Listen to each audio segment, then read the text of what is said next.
안녕하세요. 즐거운 순간 박대선입니다. 오늘은 찰스 디킨스의 크리스마스 캐럴을 리뷰합니다.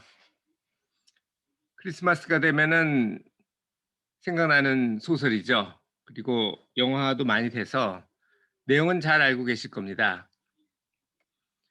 뭐 내용은 그래도 간단하게 하자면 원래 동업자였던 7년 전에 죽었던 말리의 유령부터 시작해서 과거, 현재, 미래의 유령 그리고 어 천국 상태가 된 스크루지 이렇게 5개의 단계로 나뉘는데요. 이 작품도 이야기에서 찰스 디킨스의 생애를 한번 검토를 해 봤습니다. 찰스 디킨스는 원래 중산층이었다고 보이는데요. 아버지가 파산했죠. 그러니까 아버지가 12살 때 사람이 아주 좋았어요. 그런데 사람이 좋다고 그래서 자기 수입 이상으로 쓰면은 뭐 당연히 파산을 하죠. 채무자 감옥에 갇혔습니다. 그래서 나이가 많은 자녀 중에 하나였던 찰스도 학교를 그만두고 구두 견습공으로 일을 했어야 했어요. 그래서 그의 작품에 보면은 아동 노동에 대해서 많은 얘기가 나옵니다. 본인이 경험을 했기 때문에 그래요. 그러한 힘든 상황은 어찌 보면 작가로서는 나름 좋은 경험이었는데요. 연재 소설로 20대 문학적인 인정을 받고 결혼을 합니다. 자녀도 아버지는 5인가 뒀는데 물론 감옥에 가서 조금 만들었을 수는 있겠습니다만 찰스는 10 명이나 뒀죠. 제가 좋아하는 거 기준으로 해서 리스트를 하자면 올리버 트위스트를 그다음에 했고 크리스마스 캐롤은 인제 30 대 그리고 40 대에는 두 도시 이야기 뭐 이런 것들을 이것뿐 아니라 많은 작품이 있어요. 영화화된 것도 많고요. 근데 제가 좋아하는 거 3 개만 꼽다 보니까 이렇게 됐습니다. 그는 빅토리아 여왕 죽기 전에 출생했지만 죽을 때는 빅토리아 여왕이 여전히 그 해가 지지 않는 대영 제국을 다스릴 때였어요. 그래서 아이러니하죠. 그의 작품에 보면은 영국 대중들이 얼마나 고생하는지 그런 것들이 나오거든요. 자, 여기에 그가 제시로 한 것이 그 어떤 문제점들을 제시한 것이 기부입니다. 그런데 기부를 제가 한번 검토를 해 보니까 정의는 이렇게 돼 있어요. 대가 없는 현금이나 용역 물건의 제공 이렇게 돼 있는데 이거랑 비슷한 게 증여나 상속이겠죠. 이거의 차이점은 증여나 상속은 특정을 하는 거죠. 예를 들어서 누구한테 준다든지 친구한테 줄 수도 있고 자녀한테 줄 수도 있고요. 상속도 마찬가지죠. 하지만 기부는 그렇기보다는 이것도 뭐 사람은 아니지만 기관을 특정할 수는 있겠습니다. 하지만 그 대상은 어떤 특정인의 혜택이 아니고 어떤 특정 목적을 위한 혜택이죠. 예를 들면 교회의 헌금이나 사찰의 보시, 자원봉사, 푸드뱅크 뭐 이런 것들이 될 수 있습니다. 그러니까 기부는 돈이 있는 사람만 하는 게 아니에요. 물건이 있는 사람도 할 수 있고요. 예를 들어서 슈퍼마켓을 하는데 이게 유효기간이 다 지났다. 그러면 뭐 버릴 수도 있지만 그거를 배고픈 사람한테 줘도 되거든요. 팔기는 어렵지만 먹을 수는 우리가 예를 들어서 사 놓은 게 있는데 그게 유효기간이 지났다고 해서 버리진 않잖아요. 아 모르겠습니다. 버리시는 분도 있겠지만 저는 그냥 먹습니다, 끓여서. 그리고 돈이나 이런 물건이 없다 하더라도 자원봉사를 할 수 있어요. 저도 한 10여 년 전부터는 자원봉사를 꾸준하게 하고 있는데 지금도 국세청 텍스 리턴 자원봉사를 하고 있습니다.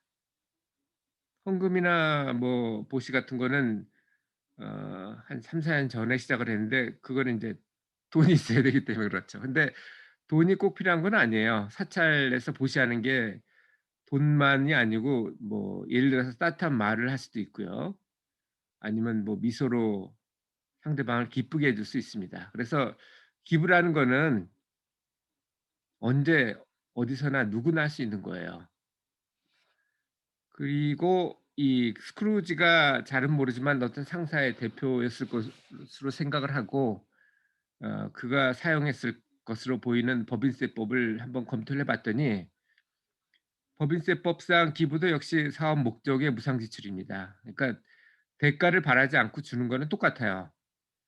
그런데 여기서는 쪼끔 더 추가해서 저가에 팔거나 보통 30% 이하로 팔면 기부를 봅니다. 아니면 30% 이상 비싸게 사 주거나 결국은 일부가 무상으로 지출된 셈이죠.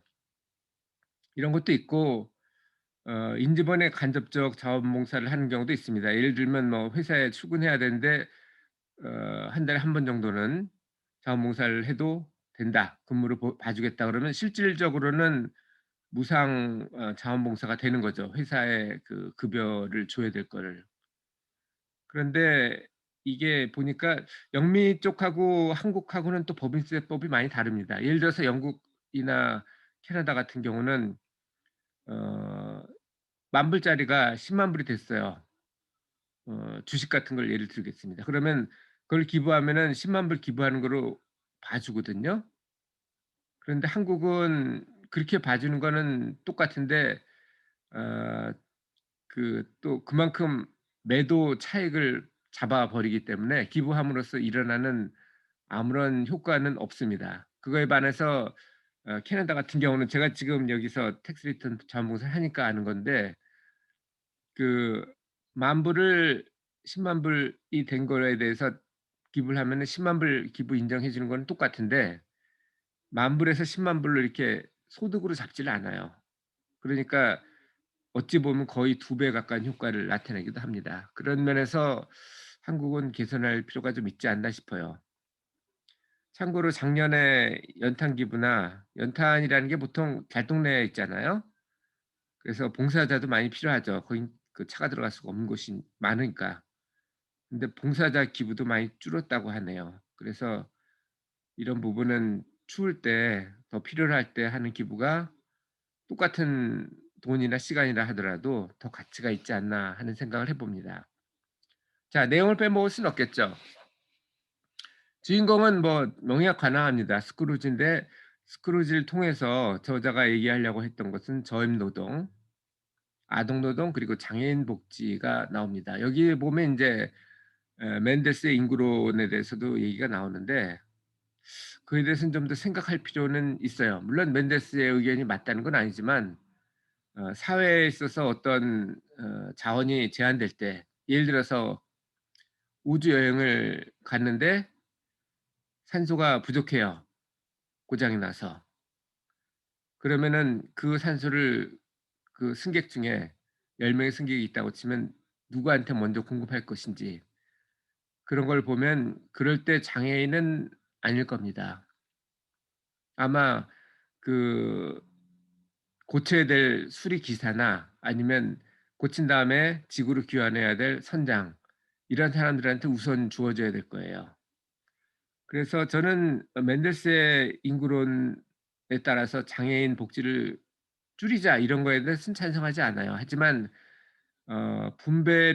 분배보다는 뭐랄까 파이 자체를 키우는 데 더 중심을 둬야 된다는 거에 대해서 전폭적으로 지지를 합니다.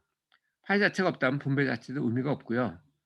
만약 정말 그럴 때도 똑같이 나눈다 그러면은 우주에서 망가진 우주선에 탄 거랑 똑같죠. 같이 죽자는 거죠. 그래서 그런 부분은 좀 의견이 다릅니다. 하지만 아동 노동이나 저임 노동에 대해서는 동의를 해요. 자, 그리고 여기에 인제 우리 유령이 나오는데 어 보면은 어찌 보면 단테 신곡에서 본 것처럼 지옥에서 시작해서 천국으로 이렇게 올라가는 구조로 가는데 그 지옥이 사실은 현재죠. 과거는 연옥 정도에 해당될 거고요. 미래는 천국에 해당되지 않나 이런 생각을 해 봤습니다. 거기에 인제 보조 그러니까 스크루지의 생각을 나타내기 위해서 나오는 조역들이 자선단체 어 그 크리스마스 이브 전에는 완전히 뭐 혼쭐을 내주죠. 자 그 기부하라고 그랬더니. 그런데 바뀐 스크루지는 기부를 흔쾌하게 어 제공을 하고요. 조카도 마찬가지죠. 초대를 거절했지만 결국은 스크루지가 죽으면 그 돈이 안 쓰고 죽으면 어디로 가겠습니까? 유일한 혈육인 조카한테 가겠죠. 그런데 그 상속보다는 사실 기쁘게 크리스마스 디너에 참석을 해서 덕담이라도 한마디 해 주는 것이 더 좋았을 겁니다. 그리고 물질적으로 가난한 직원한테 칠면조를 선물한 거는 아주 큰 행운이었죠. 특히 기대하지 않았을 때 받는 선물은 훨씬 더 사람을 기쁘게 해 주고요. 그게 당장 필요한 음식 같은 경우는 우리 음식은 4 시간만 지나면 필요하잖아요.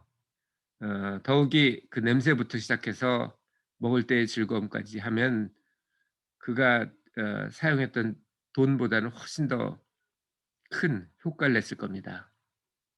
그리고 거기 나오는 인제 리틀 팀인가요? 스몰 팀인가요? 에 대한 선물, 후원 이런 것들을 제공을 하죠. 그래서 저는 크리스마스 캐럴이 어쩌면 이 자체가 아주 큰 우리에게 준 선물이 아닌가 생각을 합니다. 개인적으로는 디킨즈가 그때 상당히 어려웠다고 해요, 경제적으로. 그런데 크리스마스 캐럴을 한 6주 정도 한 10 월부터 썼다고 하는데 그걸 써 가지고 초판이 매진이 됐다고 그럽니다. 그리고 지금까지도 절판되지 않고 쭉 내려오는 걸로 봐서는 그의 아주 경제적인 성공도 나타낼 수 있는 거였죠. 저는 기부에 대해서 이런 생각을 해 봤습니다, 이 책을 읽으면서. 우리가 물론 죽을 때까지 필요하죠. 먹을 것이 필요해요. 잠잘 곳도 필요하고.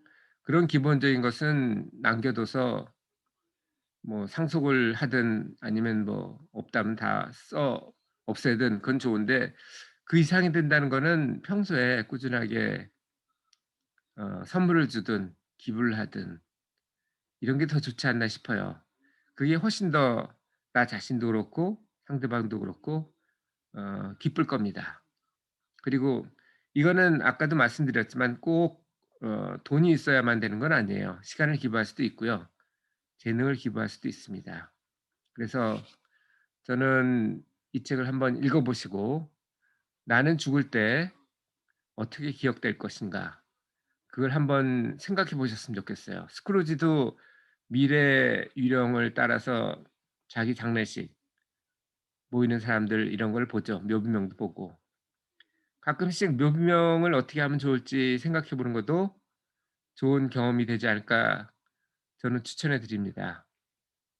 그래서 어 한 번 더 생각해 보고 나의 인생을 어떻게 살 것인지 그것을 생각해 볼 기회를 가지길 권유 드립니다. 감사합니다.